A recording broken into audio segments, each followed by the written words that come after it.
DaVinci Resolve not opening on your Windows 10 PC? You click the icon, but nothing happens, or worse, it freezes and just sits there. You're definitely not the only one. For many users, this issue pops up randomly, even after the software was working perfectly fine the day before. But don't stress.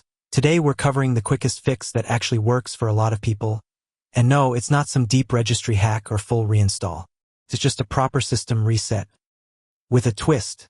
Before we jump in, don't forget to like this video and hit that subscribe button if you want more simple, effective tech fixes like this one. Alright, let's talk about why this happens. Sometimes, DaVinci Resolve gets stuck in the background without closing properly. It can also fail to open if there's a minor driver hiccup, background process conflict, or update that didn't fully apply. These little issues build up and stop the software from launching correctly. So here's what you do. Don't just hit restart. You need to actually shut down your PC fully. Follow these steps. Click the Start menu, then the power icon, and choose Shutdown, not Restart. Why shut down instead of restart? Because a shutdown clears your RAM and resets background processes more cleanly than a restart. Once your system is fully powered off, wait at least 10 seconds.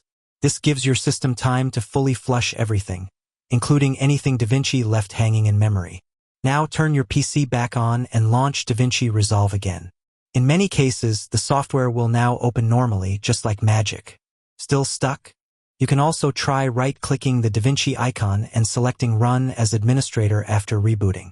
This bypasses any permission issues from a previous crash.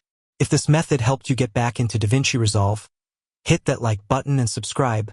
We've got more creative software fixes and editing tips coming up. If you found this video helpful, give it like and hit subscribe button and press bell icon for more tech videos like that. And if you faced any issue, you can comment down in comment section. I will help you. Thanks for watching and see you in the next one.